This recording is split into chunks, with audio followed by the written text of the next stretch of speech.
So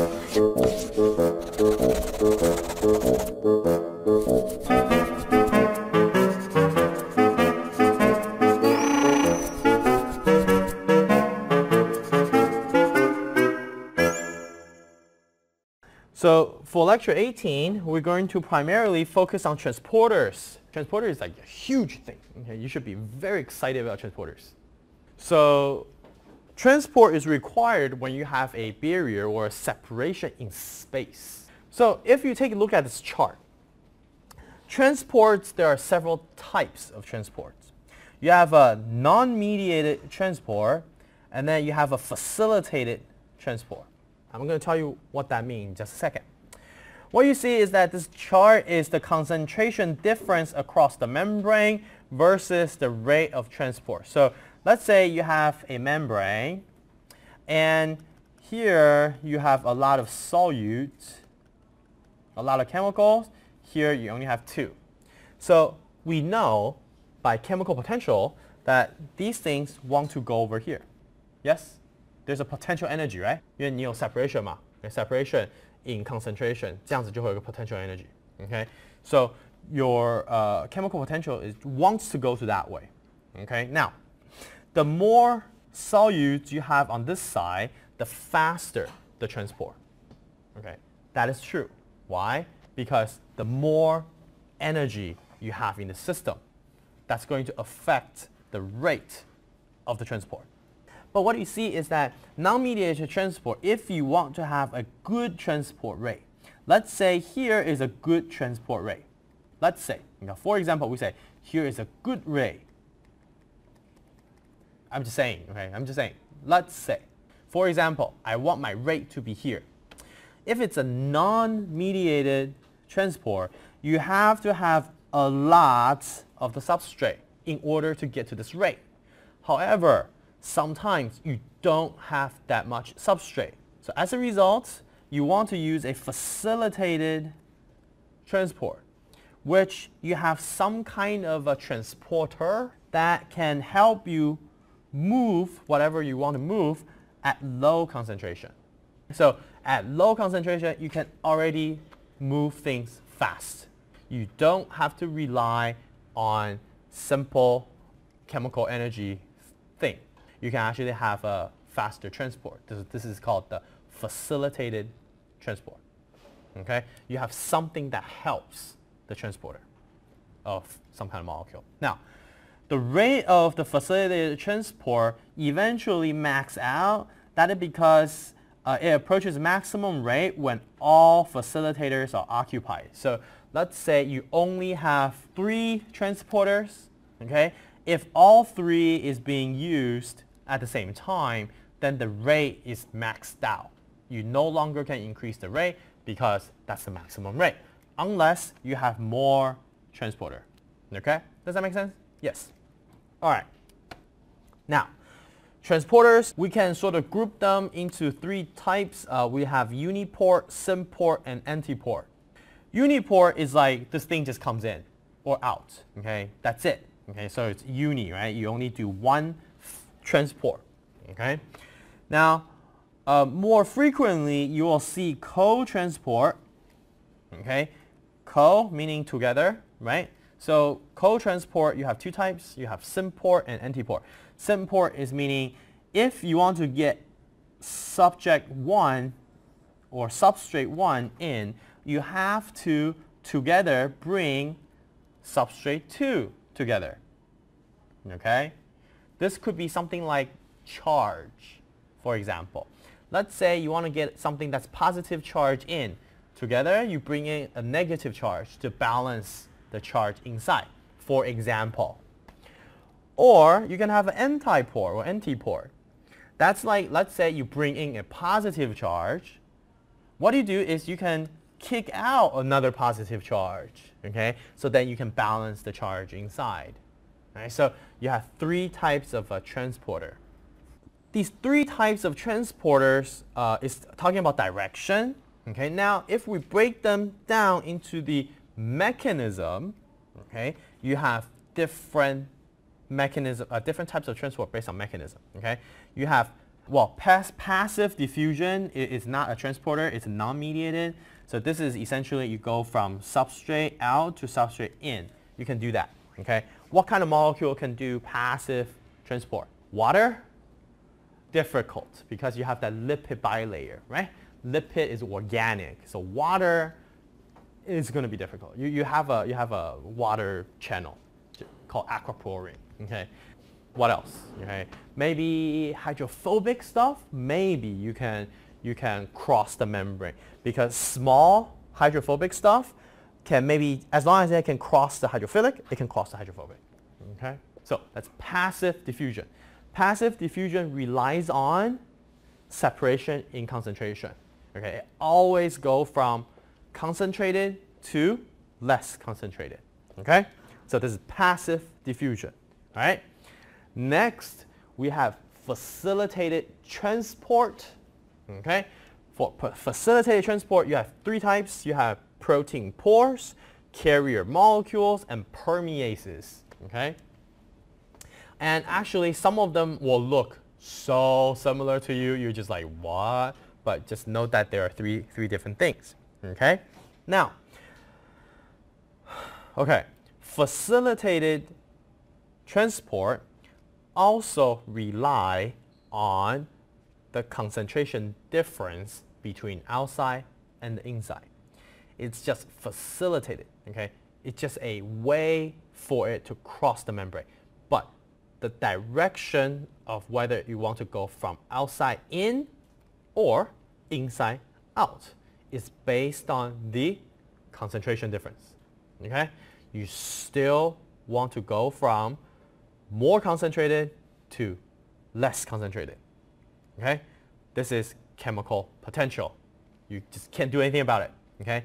So, by that, I can tell you right now, facilitated transport does not use energy. Okay? So it's just a way to help your molecule to cross. Okay? It's just like a bridge. But if you don't want to cross the bridge, you don't have to. Next, we have active transport. Active transport, there are two types. You have the ATP mediated transport, or you have the secondary active mediated. Okay? Secondary active mediated transport is talking about the co-transport of some kind of an ion from high to low concentration. But having an ion transport from high to low, that is also a chemical potential energy. Right? So in active transport, here you use energy. Here you don't use, I want to say you don't use extra energy. And then this one is you actually use extra energy. Okay? So facilitated transport is direction based on concentration, high to low. This one, for active transport, direction can go from low to high. Why? Because you put in energy. Okay? So that's active transport. Okay, so it's like you're doing something. You're turning on power to do the transport. Where do you want to use this?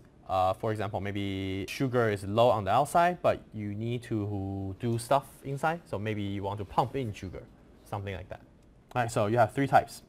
All right, so we start with facilitated transport. Facilitated transport, again, no energy supply is necessary. The transport is dependent on the concentration difference. Okay, direction, you always go from high to low. And this facilitated transport stops when the concentrations are equal. Okay, when you no longer have a chemical potential, then this transport stops. All right. Now, there are three types of transports, three types of facilitated transport. You have protein pores, carrier molecules, and permeases. Okay, and essentially, these three cartoons give you a very good idea of what they do. If it's a protein pore, essentially you have here in this space hydrophilic environment, okay? And of course, we're going to talk about this in more detail later, but essentially if it's hydrophilic, then that means that your molecule is hydrophilic, it can move across the pore. Okay, it can go in, go out, go in, go out, go in, go out. Okay, depends on the concentration. Okay. Carrier molecule works kind of differently. Carrier molecule is you have a molecule.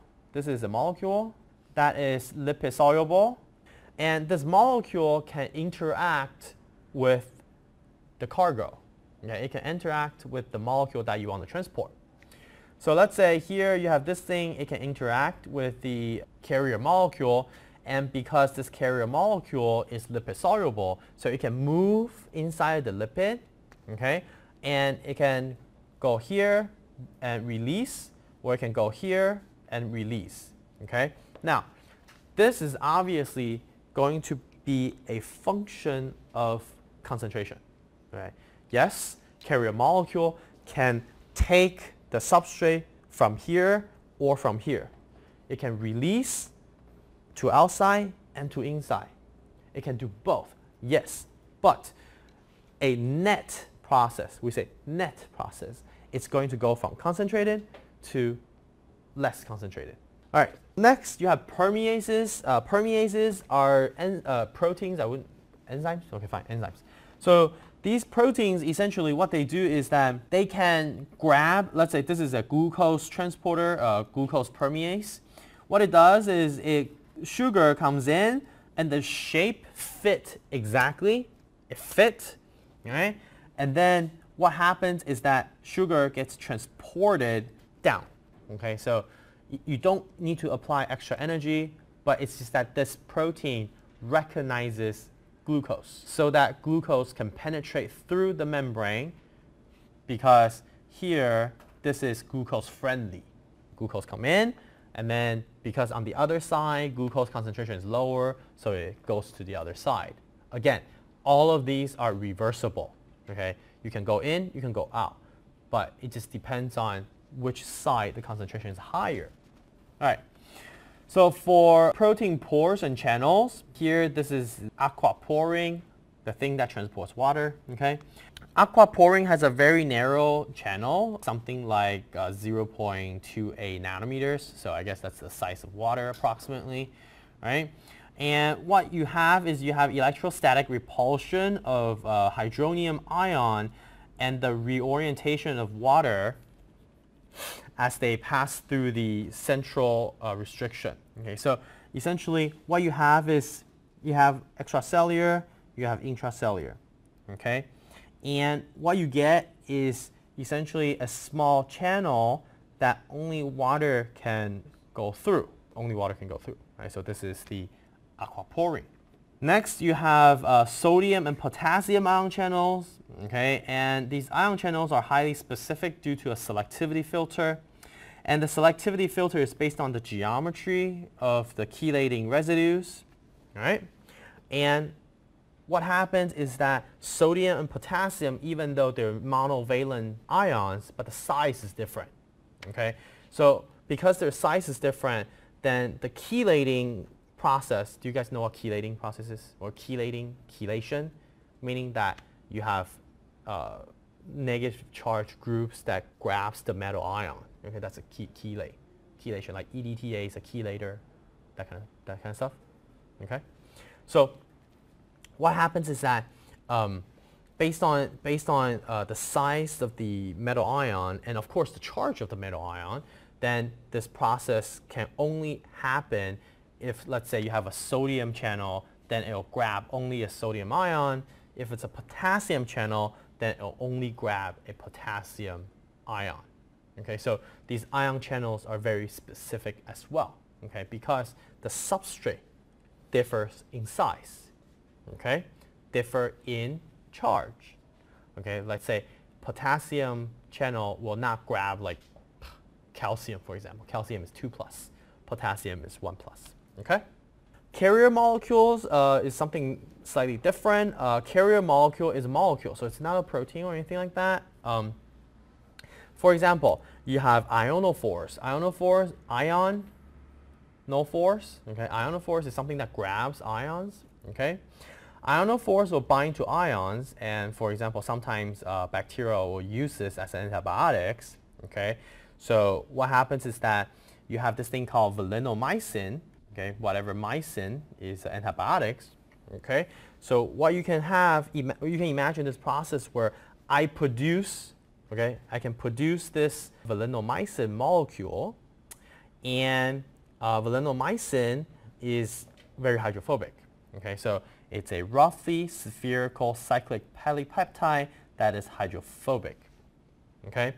And at the center of this hydrophobic molecule, you have a cavity that can complex potassium ion, okay? So it can grab potassium ion. And then what this guy will do is it's going to interrupt the potassium balance inside of your molecule, inside of your organism.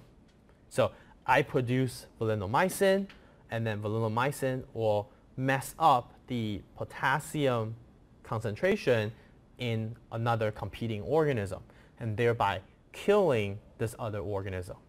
Okay, so valinomycin then is antibiotics. What you see is that valinomycin, the surface is covered with methyl groups. That's why it's very hydrophobic. So it's primarily just C and H, so it's a hydrophobic molecule that will grab a potassium ion, but otherwise it happens only in the membrane, okay?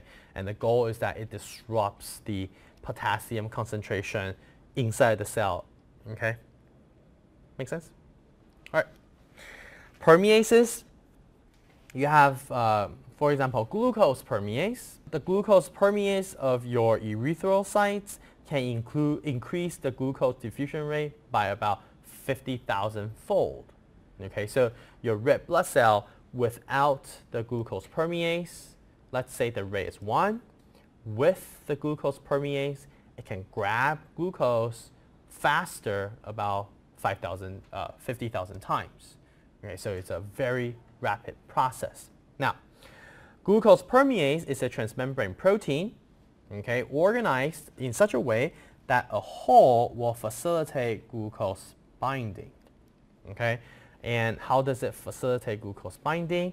By having hydrogen bonds. Once the glucose binds, then the permease will do a conformational change and open on the other side. And as a result, what you have is glucose bind, conformational change, other side open, glucose comes out. Glucose permease is made out of this tetrameric polypeptide.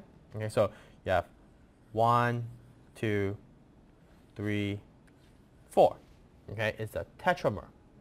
And what you see is that for the tetramer, you have portions that are hydrophilic. So these guys are hydrophilic. So the hydrophilic ones will grab glucose, and the outside is hydrophobic because that's where the membrane will be. And glucose comes into the hydrophilic binding portion, conformation change, opens on the other side. Okay, and then glucose comes in. Without the permease, it's very difficult for glucose to go into the cell, okay, because it would have to fight through the lipid membrane. So for active transport, okay, so that was all facilitated transport. Okay, again, facilitated transport does not require additional energy. All it does is reversible passing of the molecule. The direction of the movement is dependent on the concentration. Okay, now active transport is different. Active transport is going to go against the concentration gradient and then be able to make one place more concentrated. Okay, now since you're fighting against a chemical gradient, that requires a positive delta G. That positive delta G is going to come from some kind of other source of energy. Now, in some cases, if it's a primary active transport, you most likely use ATP. Okay, you will use ATP hydrolysis of ATP is about minus 30 kilojoule per mole. So that's a large amount of energy that you can utilize. Okay, so in general, what it does is use ATP to make the conformation change into a high energy state. As the molecule passes through, it pops back. So this is the primary active transport. As you can see from the picture here, very concentrated outside, low on the inside, but yet you can still use ATP as energy to pump it out. Right, this is the primary active transport using ATP. Now, secondary active transport is something slightly different, okay? But as the name suggests, it's sort of like an indirect coupling to ATP hydrolysis. Okay, primary is the direct coupling. Secondary is more of an indirect coupling. Okay, so as this picture can show, what it is that you first use a primary transport to remove something called X. So X is high on the outside and X is low on the inside. And then you pump out X. So X gets pumped out using ATP. Now, but the goal is not about X. The goal is about S. Okay? The goal is about your substrate. Now here you have a secondary transporter. This guy is going to be a Synpro. Synpro will take S and X together and comes back. Now, since the concentration of X is so high on the outside, so you have a chemical potential based on X. Of course, you have a counter potential for S. Okay? But using the primary transport, we can make the chemical potential of X much larger than the chemical potential of S. Okay? So you can keep on using ATP, put X outside, and then since there's so much X outside, X wants to go back to inside. It's going to grab S, and together they go in, even though S concentration is high on the inside as well. Okay, but the key here is that the chemical gradient for X is going to be higher than the chemical potential for S.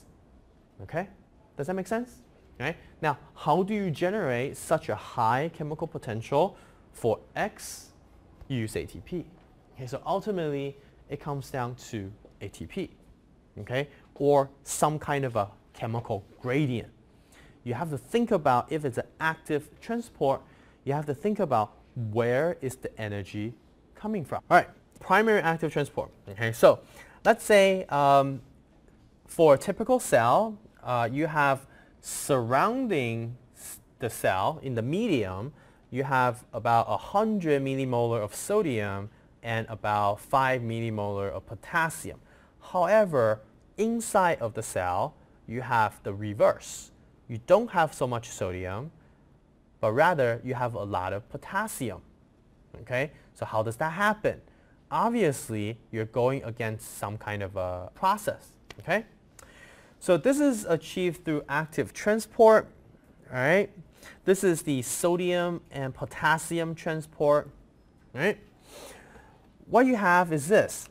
Right? Since you have a lot of sodium on the outside and not so much sodium on the inside, that means that you have to somehow get rid of the sodium from the inside and you push it out. Okay? This is the functional cycle of the sodium-potassium pump. So this is one together, a system for your cell. Okay? So it works like this. It works like this. You use ATP. Again, this is active transport, so you will use ATP. So you are going to use ATP right here on the right. Okay?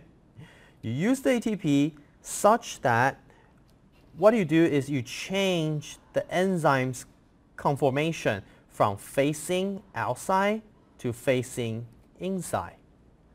Okay? Now, this enzyme has a potassium bound already. Okay, let's just start from here. Let's start from where you grab the ATP. So then, once it sort of changes conformation, it's going to release the potassium into the cell, and because you have ATP bound here, and then you grab sodium in. Okay, so this is sort of the inside open state. Okay, so when you open on the inside, you release the potassium and you take the sodium. Okay, and then you hydrolyze the ATP into ADP and PEI into phosphate. Okay, then what this will do is it's going to change the conformation. It changes the conformation so that now you open on the outside. And then the sodium gets removed. It gets pumped out. Okay, so it gets removed one at a time. So one here and then two there until the sodium is clean. And then you'll grab the potassium, come in, and then ATP binds, changes the direction, and then potassium come out. Okay, so this is in a way a primary active transport because it's directly utilizing ATP. Are we clear? No? Maybe not so okay? Right, but essentially what you're doing here is the ATP is used to change the conformation of the enzyme such that it goes from opening outside to opening inside. And then the ions will come off. Secondary active transport. Okay? Secondary active transport. What you see here is that in the picture here, we don't use ATP. Okay? Now, remember what we just said is that sodium plus is more concentrated on the outside. Okay? We just said that. So what you have is in the co-transport, you have unfavorable movement of a substance through the membrane is coupled to the favorable transport of another substance. For example, in this case, you can use the sodium concentration on the outside. So sodium concentration high, sodium concentration low. Okay? You can use that gradient to bring in glucose. Okay? So, the sodium glucose co-transport channel is also presumed to have two possible states, one that only opens to the outside and one that only opens to the inside. All right? So, since you have a lot of sodium on the outside, what you have is the enzyme here first bind a sodium, and sodium wants to go in, right? Sodium wants to go in. And then, before it goes in, it grabs a glucose such that the glucose binding causes a conformational change, and then the sodium likes to go in, and then the glucose also goes in. Okay? So the glucose go in, sodium go in, and then after the sodium is removed into the cell, then your protein then pop back into the other state, the original state, right? And then you can restart this process again. So the sodium ion or the sodium ion gradient is used to bring in many different things. So you actually see this a lot. Okay? A lot of things are brought in by using this sodium gradient, right? Because outside sodium is very high, inside sodium is very low. So you can very conveniently use the sodium gradient to then bring stuff from the outside in. Okay? What can you bring? You can bring glucose, you can bring amino acids, you can bring glycine, you can bring alanine, blah, blah, blah. Okay? Now, once the sodium goes into the cell, what do? You use a primary pump to pump it out.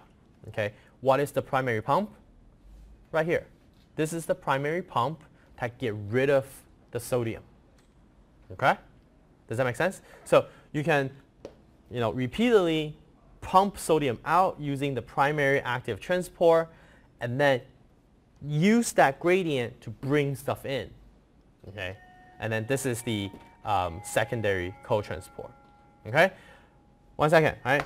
So transporters are used a lot in biology. Why is that? Okay? Prokaryotes, whatever. But eukaryotes, what you see is that you have cell, And then you have a bunch of different organelles.